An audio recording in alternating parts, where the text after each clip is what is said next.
en un lugar de la Mancha de cuyo nombre no quiero acordarme. Así comienza Don Quijote de la Mancha, la novela más vendida de todos los tiempos.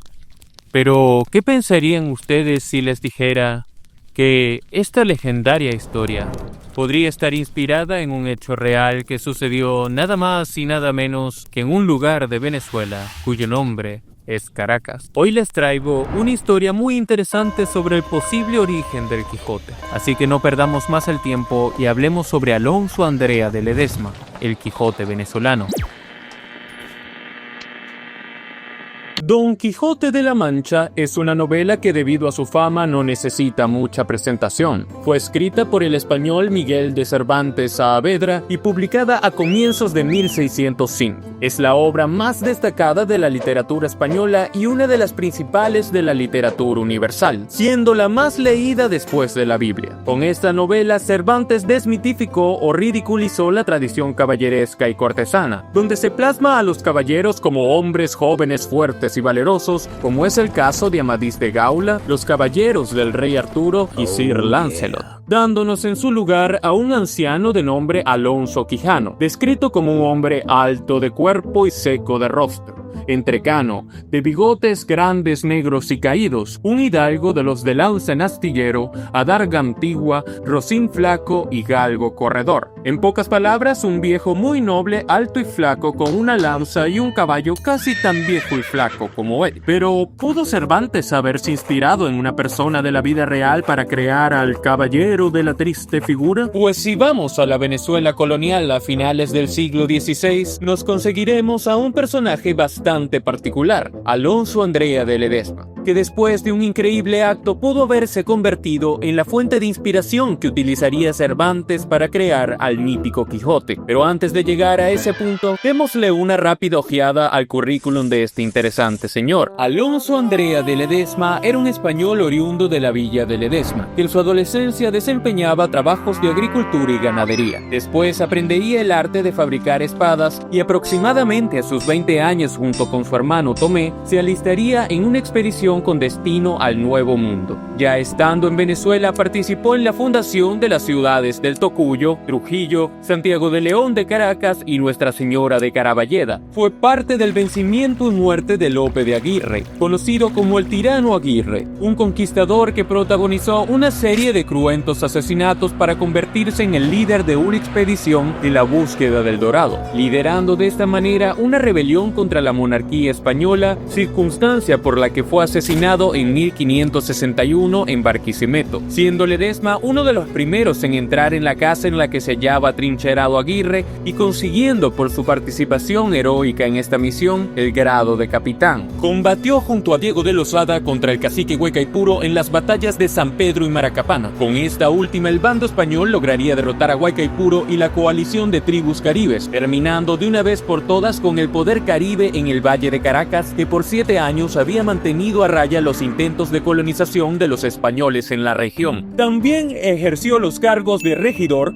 procurador y alcalde de la ciudad de Caracas, y por si fuera poco, contrajo matrimonio con Francisca Mateos, hija del capitán Juan Mateos, quien se dice fue uno de los descubridores que vinieron con Cristóbal Colón en su segundo viaje. La pareja tuvo muchos hijos, generando una larga descendencia, la cual logré rastrear hasta hallar su parentesco con el mismísimo Simón Bolívar. Ledesma vivía en la parcela 34 de la joven Caracas, hoy la esquina de los jesuitas, y fue uno de los primeros conquistadores y pobladores del Valle de Caracas que se dedicó a cultivar la tierra, trabajo que realizaría hasta aproximadamente sus 58 años, cuando siendo ya considerado un anciano bajo los estándares de aquella época, realizaría una hazaña que marcaría su nombre en nuestra historia y que muy probablemente serviría de inspiración para dar origen al Quijote de la Mancha. El 27 de mayo de 1595, 6 buques artillados procedentes de Cumaná tomaban por asalto el sitio de Guaycamacuto, ubicado a media legua de La Guaira. Estaban comandados por el capitán Amías Preston, con George Somers como segundo al mando, ambos corsarios ingleses o lo que es lo mismo, piratas al servicio de la corona inglesa.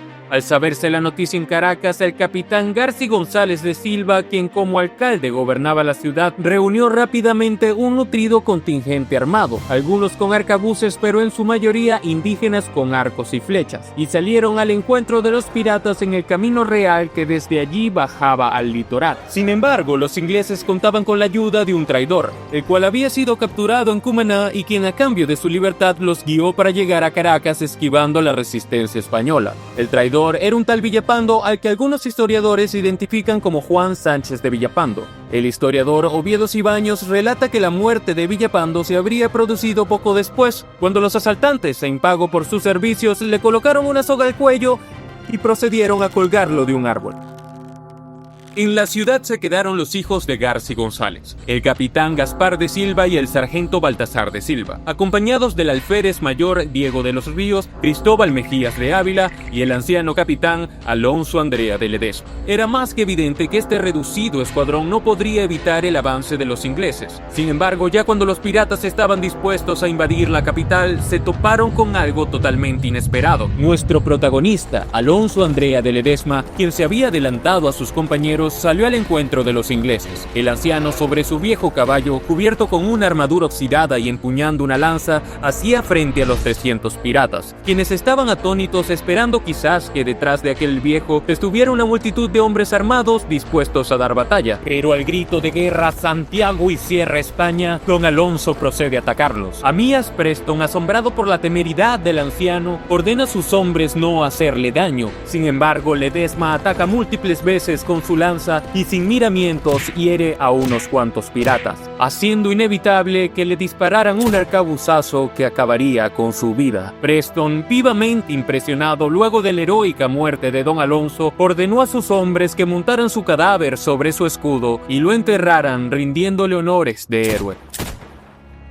Luego del incidente con Ledesma, Preston y sus hombres entraron a la ciudad, la cual despojaron de los pocos objetos valiosos que encontraron, y al no estar satisfechos con la cantidad insuficiente de dinero que los españoles ofrecieron para que no destruyeran la ciudad, los piratas procedieron a incendiar Caracas hasta sus cimientos. Los ingleses se fueron por donde vinieron, dejando como recuerdo el primer y único ataque pirata que ha sufrido la ciudad de Caracas, y el recuerdo de un hidalgo caraqueño que trascendería el paso del tiempo.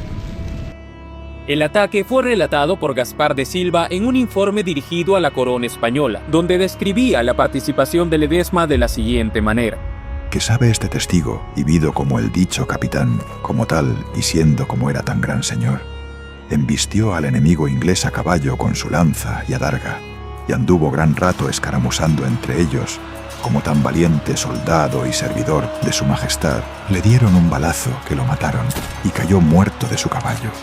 Dicho informe llegaría a la ciudad de Sevilla, donde se encontraba la Casa de Contratación de las Indias, lugar que manejaba todos los asuntos provenientes del Nuevo Mundo. Y ahora bien, ¿qué hacía Cervantes en ese entonces? Pues justamente residía en Sevilla, trabajando como recaudador de impuestos para la corona española. Y casi al mismo tiempo que Ledesma se enfrentaba a los corsarios, Cervantes comenzaba a tener problemas con la ley por haber confiado fondos públicos a Simón Freire de Lima, un banquero sevillano que cayó en bancarrota y no pudo devolver el dinero que tenía en depósito. Y esto obligó al escritor a rendir cuentas ante las autoridades en Sevilla. Supongo que ya pueden ir viendo por dónde voy. Cervantes no solo estaba en el lugar y tiempo correcto para escuchar la anécdota de Ledesma, sino que también ya había manifestado su interés en el Nuevo Mundo, llegando incluso a dirigir una solicitud al rey, en la que le suplicaba se dignase a concederle un oficio en las Indias de los que entonces se hallaban vacantes. Las noticias provenientes de América en aquel tiempo se difundían rápidamente, ya que eran de alto interés para la población y más para un hombre que había soñado con estar en esas nuevas tierras al otro lado del mar, por lo que es altamente probable que la historia de Ledesma llegara a los oídos de Cervantes. Ya para 1597, Cervantes es condenado por el incidente de los fondos públicos y es trasladado a la cárcel real de Sevilla, un lugar masificado de presos donde había que pagar importantes cantidades de dinero para tener una celda propia. Los gritos de agonía se paseaban por cada rincón de la cárcel. Los retretes eran prácticamente pozos inmundos. La salubridad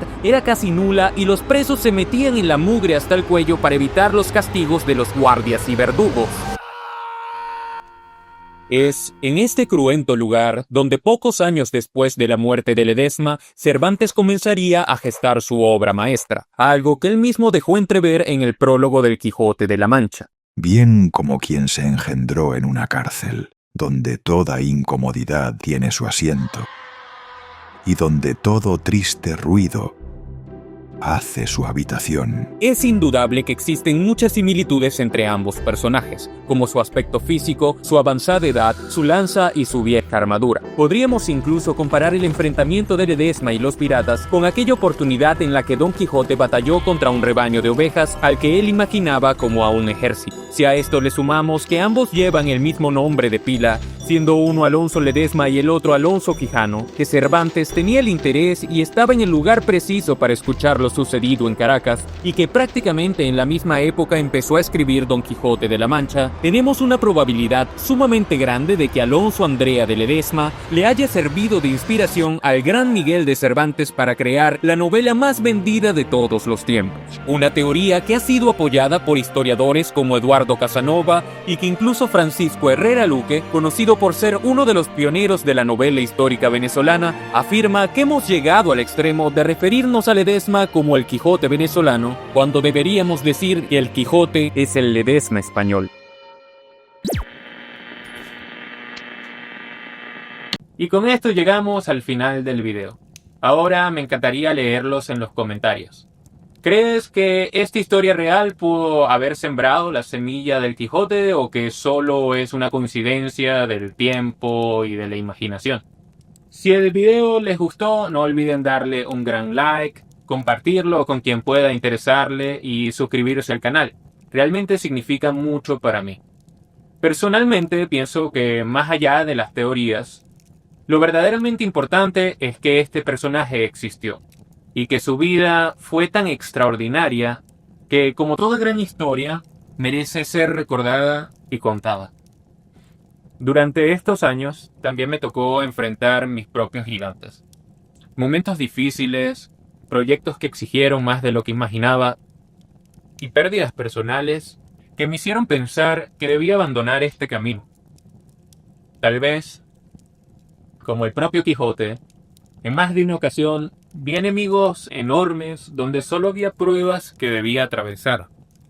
Gracias a quienes estuvieron ahí, a quienes me escribieron y me animaron a continuar con este proyecto, de verdad.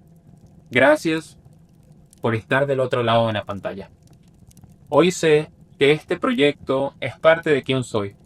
Por eso vuelvo con más fuerza, con más convicción y con la certeza de que hay historias que nunca deben abandonarse.